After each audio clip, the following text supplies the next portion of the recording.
اعوذ باللہ من الشیطان الرجیم بسم اللہ الرحمن الرحیم۔ آج میرا موضوع ہے قرآن کی کچھ ایسی اصطلاحات جس کا مفہوم بدلنے کی وجہ سے امت میں کافی انتشار پیدا ہو گیا اور لوگ ایک غلط تصور لے کے اسلام پہ چلنے لگے، جو اسلام پہ چلنا چاہتے ہیں، جو یہ چاہتے ہیں کہ ہم اللہ کی فرما برداری میں گزاریں زندگی اور آخرت میں ہماری کامیابی ہو۔ لیکن چند الفاظ جو اردو ترجمے میں خاص طور پہ غلط ہوئے ہیں یا انگلش میں غلط ہوئے ہیں، اس کو لے کے ان کے دماغ میں غلط تصور بیٹھا ہوا ہے۔ اور جیسا آپ لوگ جانتے ہی ہیں کہ جب انسان کا تصور ہی غلط ہو تو اس کی بنیاد پہ اٹھنے والا وہ درخت، اس کی ٹہنیاں، اس کی ڈالیاں، اس کے پتے، اس کے پھل سب ڈیفرنٹ نکلیں گے۔ خیر، بات بہت معمولی ہے لیکن گہری ہے۔ میں آج جس لفظ پہ بات کرنا چاہتا ہوں وہ ہے دعا۔ کئی بار کر چکا ہوں، لکھ بھی رہا ہوں کتاب قرآن کی 10 بنیادی اصطلاحیں اور اس کا صحیح مفہوم، تاکہ لوگوں کو پتہ چلے کہ دعا کا آخر مطلب کیا ہے۔ کیا دعا بھیک مانگنے کو کہتے ہیں؟ اگر کوئی چیز مانگنی ہے تو اس کے لیے استعانت، جس کا مادہ عاونہ ہے، تعاون کیجئے، مسجد کے لیے تعاون کیجئے۔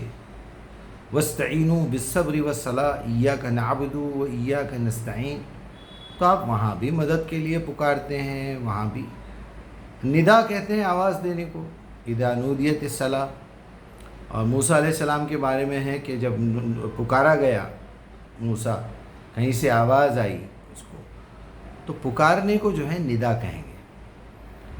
دعا کا مطلب بلانا، طلب کرنا، دعوت دینا ہے۔ اصل میں دعوت کے میننگ میں ہم کیا تصور رکھتے ہیں آپ لوگ اب تک؟ کس چیز کی دعوت دیں گے آپ؟ بھائی آج ہمارے پاس کھانے کی دعوت ہے، آئیے۔ میری صاحبزادی کی جو ہے شادی ہوئی ہے، ان کے میاں جو ہے ولیمہ رکھے ہیں، وہ بھی آپ کے لیے دعوت ہے، آئیے۔ یہ کھانے کی دعوت ہو گئی۔ پارٹی ہے بھائی، آج آپ کی دعوت ہے، آئیے۔ ایک دعوت کا نام لیا جاتا ہے بہت کم حلقوں میں کہ داعی قرآن، داعی اسلام، دعوت قرآن، دعوت اسلام۔ دعوت اسلامی بھی ایک فرقہ بن گیا۔ بہرحال دعوت کا مطلب ہے بلانا۔ اب میں یہاں اس مقام پہ آ کے یہ جگہ پہ ٹھہر کے میں یہ بولوں گا آپ سے کہ پہلی بات تو یہ ہے کہ دنیا کی کسی زبان میں اتنی گنجائش، اتنی حیثیت نہیں ہے کہ وہ عربی زبان کا ایگزیکٹلی ترجمہ کر سکے، کیونکہ وہ سب انسانوں کی بنائی ہوئی زبانیں ہیں، لیکن عربی تو اللہ کی بنائی ہوئی زبان ہے۔ اگر آپ نے کسی چیز کا نام رکھ دیا یہ قلم ہے تو ٹھیک ہے، یہ قلم ہے۔ اب اس کی ڈیٹیل میں جائیں گے تو ہر قلم کو قلم ہی کہیں گے آپ۔ اب اس کا ایک ایکسٹرا جو ہے نام رکھا گیا ہے، وہ مارکر ہے۔ مارکر میں 2 قسم کے، ایک پرماننٹ مارکر ہے، ایک وائٹ بورڈ مارکر ہے۔ یہاں لکھا ہوا ہے وائٹ بورڈ مارکر۔ اس کو پوچھیں گے آپ اس کا کلر کیا ہے تو کیپ میں کلر بتا دیا گیا ہے، جب آپ یہ کھولیں گے تو اس میں سے لال کلر نکلے گا، لیکن ہے تو قلم نا۔ اسے کہتے ہیں اصطلاح۔ تو دعا کا مطلب ہے بلانا، پوچھنا، پوچھنے کو سألہ کہا گیا ہے۔ تو کہاں سے لائیں گے آپ وہ ورڈ کہاں سے لائیں گے اردو زبان میں کہ جس میں دعوت کا صحیح مفہوم آپ پیش کر سکیں؟ نہیں کر سکیں گے، نہیں کر سکیں گے، یقین جانیے نہیں کر سکیں گے۔ آپ کے پاس کسی قسم کا کوئی لفظ ہی نہیں بنا آج تک کہ دعا کا کوئی ترجمہ کر سکے، ذکر کا کوئی ترجمہ کر سکے۔ اب آپ الٹا سیدھا کر کے ثابت کرنے کی کوشش کریں، وہ ایک الگ بات ہے۔ ذکر کو رٹا مارنا بنا لیا، وظیفہ جسے کہتے ہیں ڈیوٹی لگانا، تم 21 بار پڑھو، تم 40 بار لکھو، تم 30 بار لکھو۔ بکواس، بالکل بکواس۔ ذکر تو اللہ تعالیٰ نے قرآن کا حوالہ دیتے ہوئے اِنَّا نَحْنُ نَزَّلْنَا الذِّكْرَ وَإِنَّا لَهُ لَحَافِظُونَ وَلَقَدْ يَسَّرْنَا الْقُرْآنَ لِلذِّكْرِ۔ ہم نے اس قرآن کو نازل ہی اس لیے کیا ہے کہ اس کے ذریعے سے نصیحت کی جائے۔ نصیحت کر دیا ترجمہ، کبھی یاد دہانی کر دیا، کبھی رٹا مارنا کر دیا۔ یہ ہوتا ہے اگر زبان کی کمزوری ہو تو ہر مسلمان کا یہ فریضہ ہے کہ وہ عربی کو عربی میں ہی سیکھے، اس کے معنی نہ بدلے۔ تو لازمی بات ہے جو پرانی زبانیں ہیں انہوں نے معنی بدلے، پھر وہ پرانی زبانوں سے پھر دوسری، تیسری، چوتھی، پانچویں یہ اردو کی حیثیت کیا ہے؟ 200-250 سال 300 سال پرانی زبان ہوگی میرا خیال۔ خیر اس میں بھی تبدیلی آتی رہتی ہے، لیکن عربی زبان ایک ایسی زبان ہے جس میں تبدیلی کا کوئی امکان ہی نہیں ہے، وہ اتنی پیک اور اتنی یعنی کمپلیٹ ہے۔ قرآن کی حفاظت تو بہت اس کے سامنے سیکنڈری بات ہے، لیکن اصل بات یہ ہے کہ عربی زبان محفوظ ہے۔ تو چلیے دعا کا جو مطلب ہے ادعونی استجب لکم، تو اب جو دوسرا لفظ آ رہا ہے اس سے معنی نکالے جائیں گے۔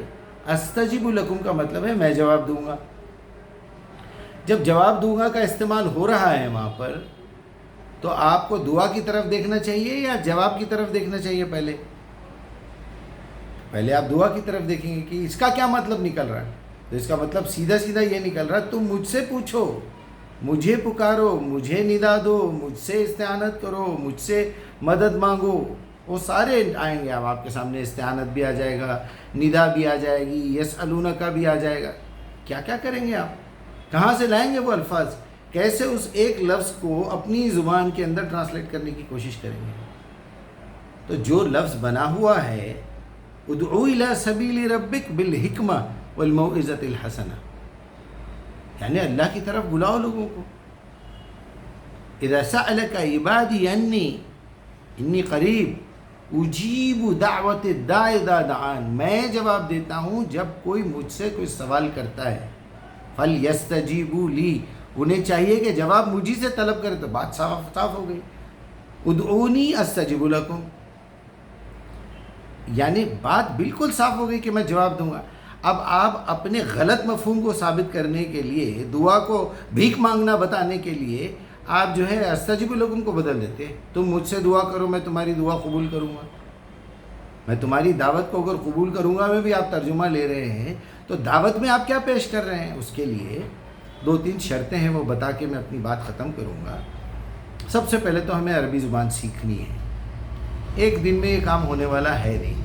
آج جو مسئلہ درپیش ہے، جیسے وما خلقت الجن والانس الا لیعبدون آپ نے پڑھ لیا، میں نے جنوں اور انسانوں کو صرف اور صرف اپنی عبادت کے لیے ہی پیدا کیا ہے۔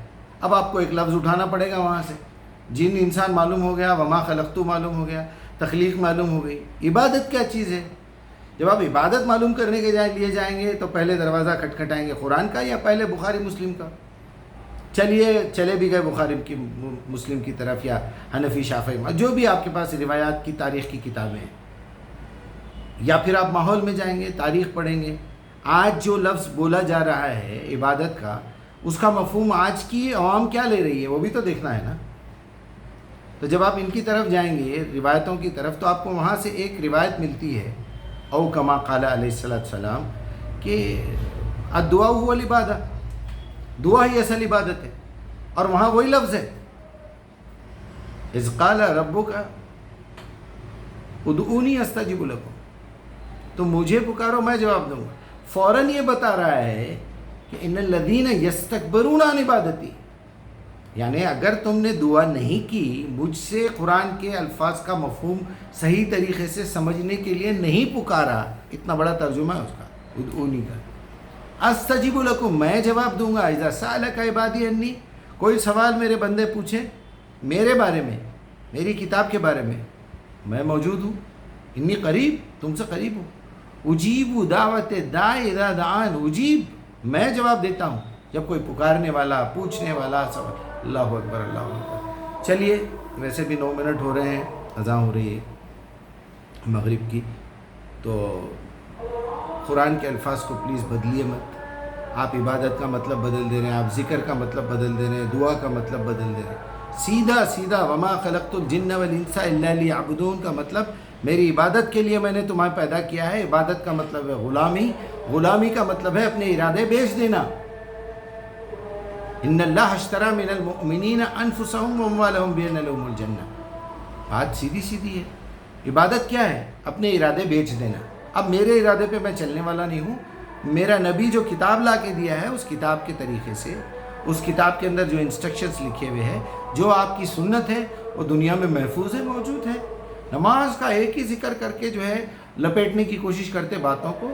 نماز چل رہی ہے مکے میں، آج سے کل سے نہیں، نماز رسول اللہ نے نہیں دی، نماز شروع دن سے آدم سے ہے، اور ابراہیم کی نماز تو محفوظ ہے 4-5 ہزار سال سے، ہمیں کچھ کرنے کی ضرورت ہی نہیں ہے، کسی انسان کی لکھی ہوئی کتاب پڑھنے کی ضرورت نہیں ہے، کسی کا ترجمہ پڑھنے کی ضرورت نہیں ہے، کسی کی تفسیر پڑھنے کی ضرورت نہیں ہے۔ یہ بات اپنے دماغ میں بٹھا لیجئے، یہ سب گمراہ لوگ ہیں، اگر وہ اچھے بھی ہیں تو انہوں نے کہیں نہ کہیں اندھی تقلید کی ہے اپنے بڑوں کی، جس کی وجہ سے وہ گمراہی میں مبتلا ہوئے، اور وہ اسی حد تک کی گمراہی ہے۔ آپ کو آخری فیصلہ، آج اگر کسی آیت میں بحث ہو رہی ہے تو سب سے پہلے ترجمے میں اختلاف ہوگا، ترجمے کا اختلاف ختم ہو گیا، عربی زبان میں آ گئے تو پھر گرامر میں پھنس جائیں گے، گرامر سے بھی اوپر چلے گئے تو سوال یہ ہوگا کہ عرب کیوں غلطی میں مبتلا ہے، سمجھ کے بھی اس لیے مبتلا ہے کہ وہ ہدایت کی طلب نہیں کر رہے ہیں۔ اگر ہدایت کی طلب کر رہے ہیں تو پھر ان کے پاس تقویٰ نہیں ہے۔ ہدی للمتقین، رات دن جھوٹ بولتے ہیں، گھٹکے کھاتے ہیں، لوگوں کے ساتھ خیانت کرتے ہیں، دل میں بغض لے کے رہتے ہیں، کوئی اچھی بات کی اپریسیشن تو ہوتی نہیں، ہمیشہ زخم کی مکھی، غلاظت کی مکھی، یہ غلط لکھے وہ صحیح لکھے۔ ایسے لوگ جو قرآن کا استعمال کر رہے ہیں لیکن صرف کنٹروورسی کے لیے، جو آدمی سیدھی سیدھی دعوت دے رہا ہے قرآن کی، سیدھا سیدھا مقام بتا رہا ہے کہ اللہ کا مقام کیا ہے، قرآن کا مقام کیا ہے، نبی کا مقام کیا ہے۔ اب اگر آپ پوچھیں کسی سے کہ نبی کا مقام بڑا ہے یا قرآن کا مقام بڑا ہے، آپ کے سامنے ایک سوال پیش کر رہا ہوں، دیکھتے ہیں کس کو کتنی عقل ہے۔ یہ بھی بات اللہ سے پوچھیے، اہدنا الصراط المستقیم سکھایا اس نے، کم از کم فرض نمازوں میں 17 مرتبہ آپ روز پوچھ رہے ہیں، لیکن سیریس نہیں ہے۔ وہ بولتے وقت تو دل دماغ کہیں اور ہے، یہی نفاق کی نشانی ہے۔ پہلی آیت سورہ منافقون کی۔ تو ایسے منافقون سے اور ایسے جاہلوں سے پہلے تو بچ کے رہیے، پیار سے سمجھاتے تو سمجھا لیا، ورنہ قالوا سلاما اذا خاطبهم الجاهلون قالوا سلاما، چھوڑ دیجیے ان کو ان کے حال پر۔ سواء علیہم انذرتہم ام لم تنذرہم فہم لا یؤمنون، کیونکہ ختم اللہ علی قلوبہم سمعہم وابصارہم غشاوہ۔